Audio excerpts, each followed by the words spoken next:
Buenas noches, profesora y compañeros. Somos el grupo número 8 y hoy vamos a presentar la tarea académica número 4. En esta posición vamos a analizar las principales variables macroeconómicas del Perú durante los últimos 10 años, enfocándonos en el presupuesto público, la política fiscal, la política monetaria y el impacto que ellas tienen.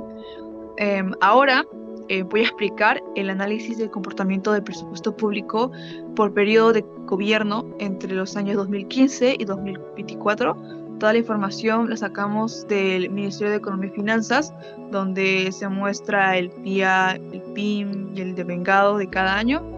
A partir de estos datos analizamos cómo fue cambiando el presupuesto durante cada gobierno. Como pueden ver ahí, es una tabla de elaboración propia que se realizó en Excel.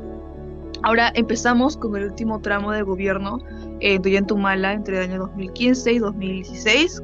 Como pueden ver ahí, en el año 2015 el PIA fue de 130.000 millones, el PIM de 152.000 millones y el devengado de 135.000 millones. En 2016 todas las cifras suben ligeramente, el PIA llega a 138.000 millones, el PIM a 158.000 millones y el devengado a 136.000 millones. Aquí vemos un crecimiento moderado y una ejecución estable. Luego del gobierno de Pedro Pablo Kuczynski entre 2016 y 2018, el presupuesto crece más rápido. En 2017 el PIA llega a 142.000 millones y en 2018 sube hasta 157.000 millones. También vemos un aumento fuerte en el PIM que llega a 187.000 millones y el vengado pasa de 149.000 a 159.000 millones, impulsado por inversión pública y reconstrucción tras desastres.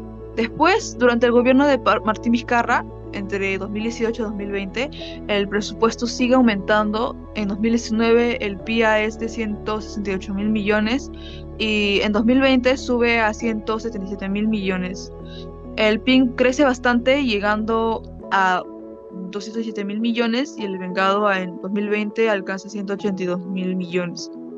Este salto está relacionado directamente con la pandemia porque el Estado tuvo que ampliar recursos para salud, educación y medidas de emergencia.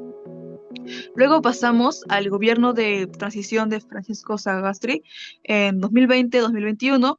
En 2021 el PIA llega a 183.000 millones y el PIM sube a 227.000 millones, mientras que el devengado se eleva a casi 199.000 millones. Este aumento está asociado a la compra de vacunas, bonos y políticas de reactivación económica. Y en el gobierno de Pedro Castillo, entre 2021 y 2022, el presupuesto sigue creciendo. En 2022 el PIA sube a 193.000 millones, el PIM a 238.000 millones y el devengado supera los 209.000 millones. Esto se debe a mayor gasto social y recursos para gobiernos regionales y locales. Y finalmente, en la gestión de Dina Boluarte entre 2022 y 2024 se alcanzan los niveles más altos de toda la década. En 2023 el PIA llega a 214.000 millones y en 2024 a más de 240.000 millones. El PIM llega a 262.000 millones y el devengado alcanza casi 239.000 millones. Y bueno, pues este incremento se orienta a la reactivación económica, seguridad, infraestructura y programas sociales ampliados. Y bueno, pues en conclusión, durante todo el periodo 2015-2024, el presupuesto público del Perú ha crecido de forma continua. Los mayores aumentos se observan, como pueden ver ahí, en 2020-2021 por la pandemia y en 2023-2024 por las políticas de reactivación económica. Tanto el PIA como el PIM y el devengado muestran una tendencia ascendiente en todos los gobiernos. El presupuesto público se financia a través de 5 categorías de ingreso. La primera, vamos a evaluarla en un plazo de 10 años. La primera, recursos ordinarios, que son ingresos de recaudación tributaria nacional. La variación más alta ocurre entre 2019 y 2020, un aumento del 14%, impulsada por el mayor consumo debido a bonos y retiros de AFP Sin embargo, este aumento fue temporal y no reflejó una recuperación económica real. Respecto a los recursos directamente recaudados, que son ingresos que se generan mediante el cobro de tasas, servicios, rentas o multas que hacen entidades públicas, presentan un comportamiento irregular, caen en 21.4% entre 2019 y 2020 por la paralización de servicios públicos, pero suben en 2021 con el retorno de actividades presenciales y mayor demanda de trámites. Respecto a la fuente de recursos por operaciones oficiales de crédito, los ingresos de este tipo de categoría provienen del endeudamiento interno o externo. La variación más alta se da entre 2019 y 2020 con un 57.1%, cuando el Estado tomó más deuda para financiar medidas de emergencia durante la pandemia. Sobre la variación de donaciones y transferencias, son recursos otorgados por los organismos internacionales que no requieren devolución. La mayor variación se encuentra entre 2020 y 2021, un aumento del 22.8%. Esto gracias a mayores aportes destinados a mitigar los efectos de la pandemia y apoyar la reactivación. Por último, recursos determinados. Estos ingresos provienen del canon y regalías provenientes de empresas que realizan actividades extractivas, como por ejemplo la minería. El mayor aumento se registra entre 2020 y 2021, un 30.3%, debido a la recuperación de la actividad minera y mejores precios internacionales de minerales como el.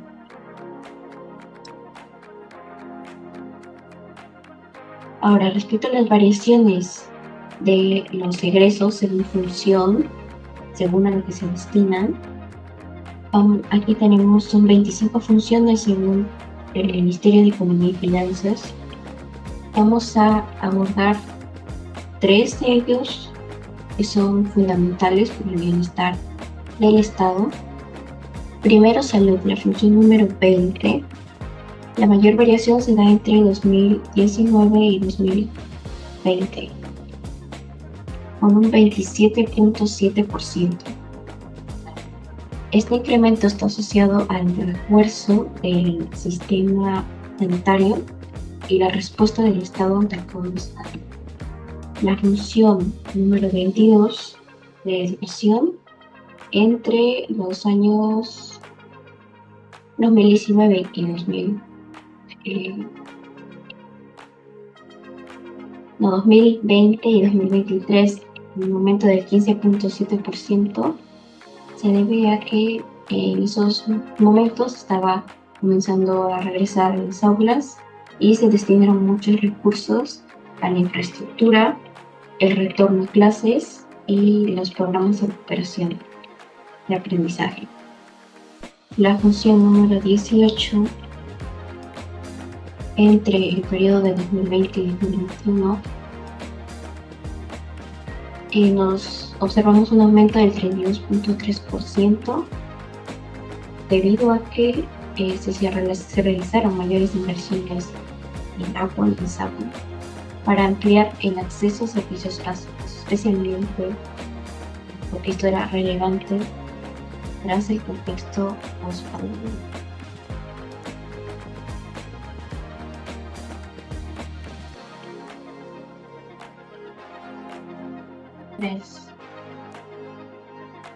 Como punto 2 tenemos el análisis de políticas fiscales implementadas por el periodo de gobierno de los últimos 10 años.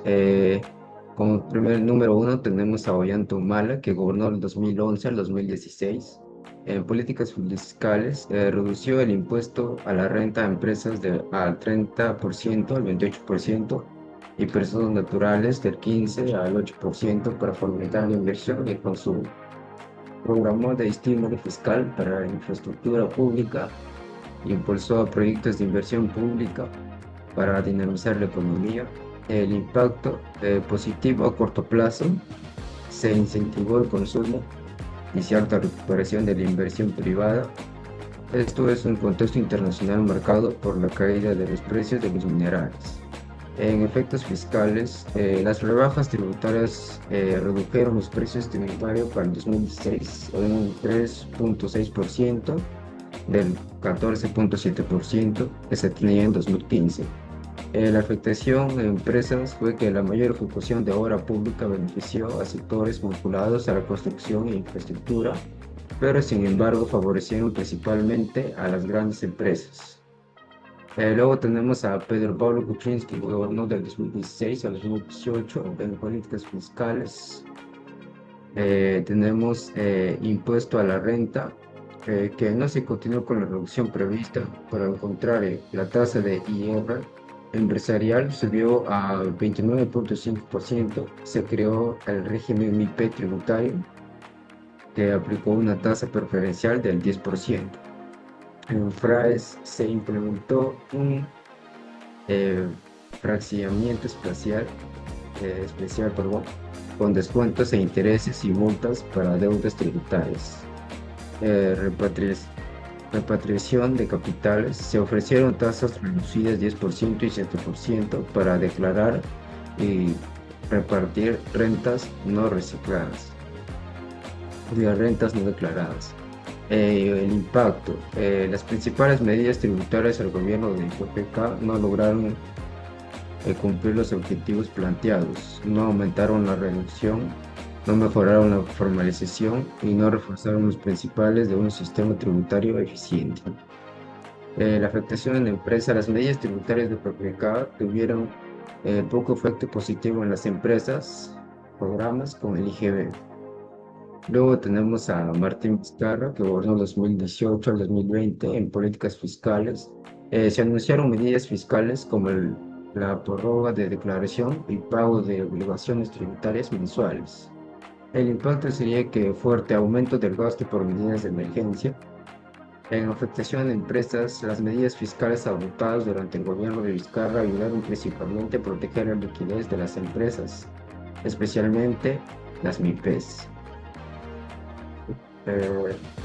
Luego pasamos a Francisco Sagasti.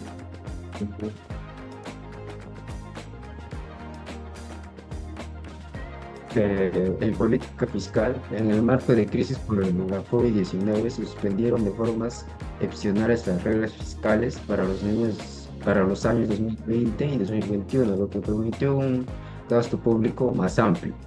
Se mantuvieron programas para la liquidez a empresas mediante garantías del Estado. El impacto sería que las medidas adoptadas durante la crisis del COVID-19 permitieron flexibilizar la política fiscal y aumentar el gasto público.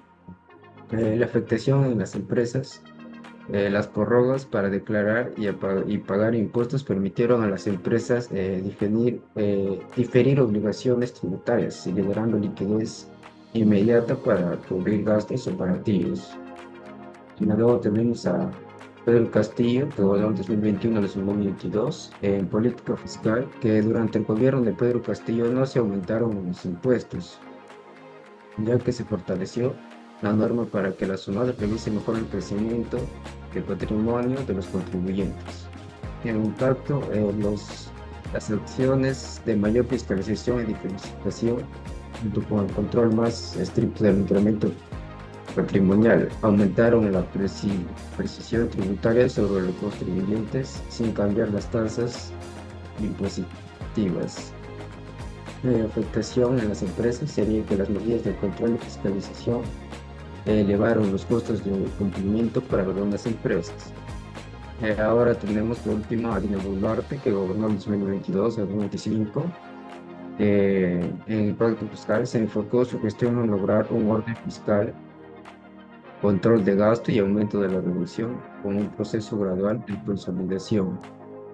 El impacto: según el Ministerio de Economía y Finanzas, existe solidez fiscal gracias al aumento sostenido de la recaudación. El déficit fiscal se ha reducido gradualmente según las previsiones oficiales.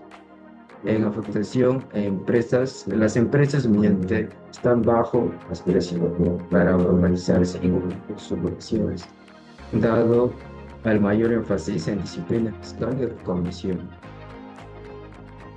Me pasa mi compañero.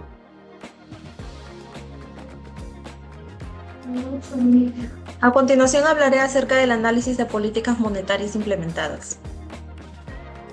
Bueno, a lo largo de los años entre el 2015 al 2024, el Perú atravesó muchos cambios políticos, económicos y crisis externas que exigieron la aplicación de diversas políticas monetarias por parte del Banco de Reserva del Perú. Por ejemplo, hubo choques externos de precios internacionales, escándalos de corrupción y la crisis inflacionaria global desde el 2021 hasta el 2023. Ahora sí, pasaremos a hablar acerca de los presidentes a lo largo de los años. Primero tenemos a Ollanta Humala, que fue del 2015 al 2016. Durante estos años, la política monetaria tuvo un enfoque estabilizador.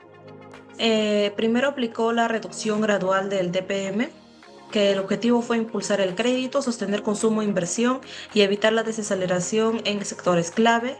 Y pues el resultado fue que se redujo el costo de financiamiento, se estabilizó la actividad económica y el impacto de las empresas fue el crédito más accesible para capital de trabajo y facilidad de refinanciar deudas. Segundo fue encajes y programas de desdolarización. El objetivo fue reducir riesgo y cambiarlo y también incentivar créditos en soles. El impacto fue que disminuyó la vulnerabilidad frente a movimientos del dólar. Ahora pasamos con Pedro Pablo Kuczynski desde el 2016 al 2018, que fue un gobierno marcado por shocks internos y externos. Por lo del BCR recortó la tasa de referencia en 2017.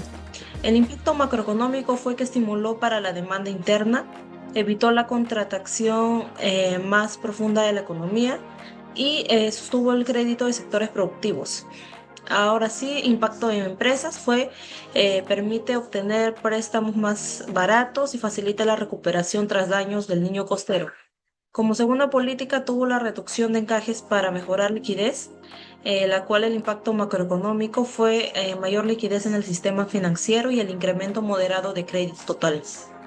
En tercer punto tenemos a Martín Vizcarra desde el 2018 al 2022, lo cual su periodo fue dividido en 2 etapas y utilizó la primera política monetaria, que fue postura monetaria neutral y estable en 2018-2019. El impacto macroeconómico fue previsibilidad para agentes económicos y la estabilidad cambiaria y financiera. Como segunda política tuvo en inyección de liquidez ante inicio de la pandemia, que fue en marzo del 2020. Antes del confinamiento total, el BCR ya tomaba acciones preventivas. Como impacto tenemos que evitó una crisis financiera temprana y mantuvo operativa la carga de pagos. Después tenemos a Francisco Sagasti desde el 2020 al 2021, que fue la tasa más baja en la historia del Perú. Como primera política monetaria tenemos el TPM histórica en 0.25%. El objetivo fue evitar el colapso de empresas y estimular fuertemente la liquidez, y el impacto fue que inició la recuperación económica, preservación del sistema financiero. El impacto en empresas, tasas extremadamente bajas para préstamos y salvaguarda del empleo y continuidad operativa.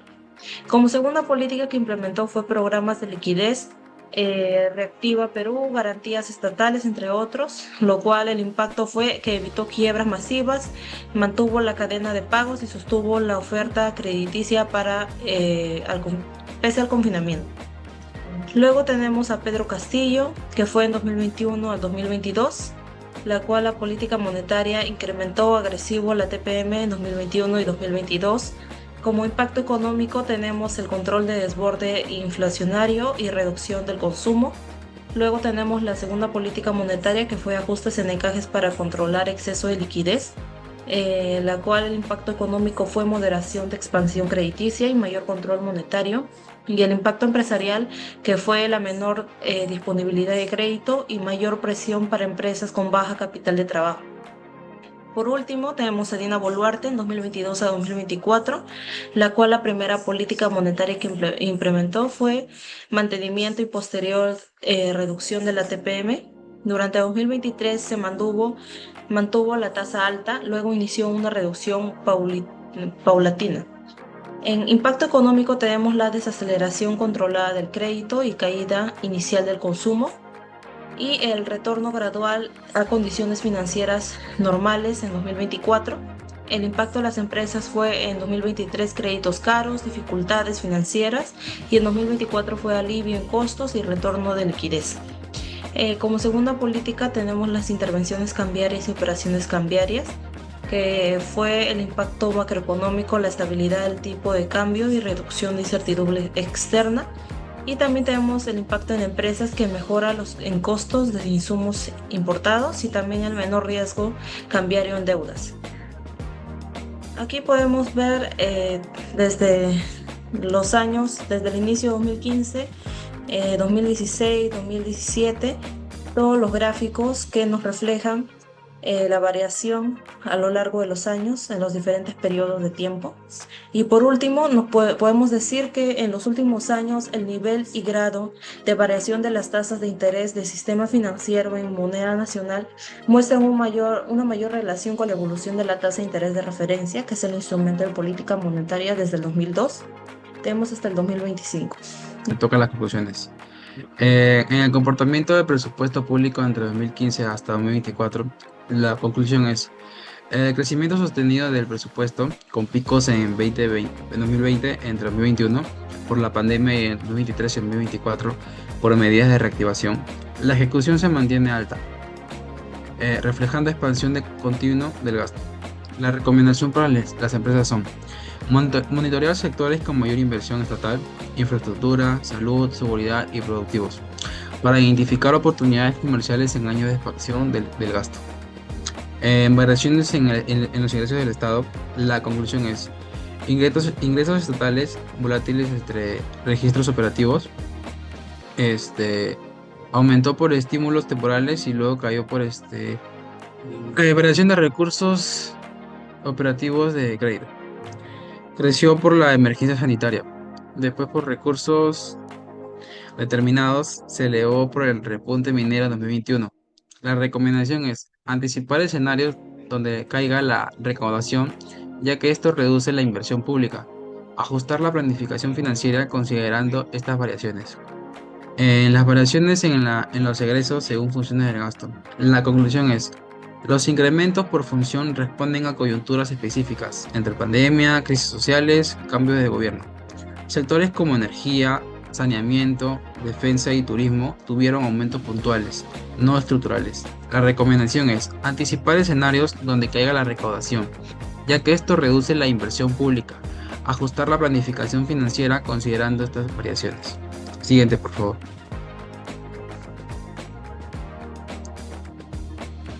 Bueno, en políticas fiscales implementadas de 2015 a 2024, la conclusión es las políticas variaron según el contexto. Reducciones tributarias, incentivos fallidos, gasto excepcional por pandemia, fiscalización intensificada y reciente consolidación fiscal. Impacto mixto para las empresas. La recomendación para las empresas son fortalecer cumplimiento tributario ante una SUNAT más estricta, aprovechar beneficios fiscales disponibles cuando existan políticas de estímulo y nada más. Entre políticas monetarias implementadas en 2015 a 2024, la conclusión es política monetaria expansiva en crisis, en tasas bajas y contractiva antiinflación, tasas altas entre 2021 a 2022. En 2023 a 2024 inicia normalización. Cambios afectaron directamente al costo del crédito. La recomendación final es planificarle el endeudamiento según ciclos de tasas, invertir cuando estén bajas y evitar créditos cuando suban. Monitorear decisiones del PSRP para anticipar costos financieros. Gracias.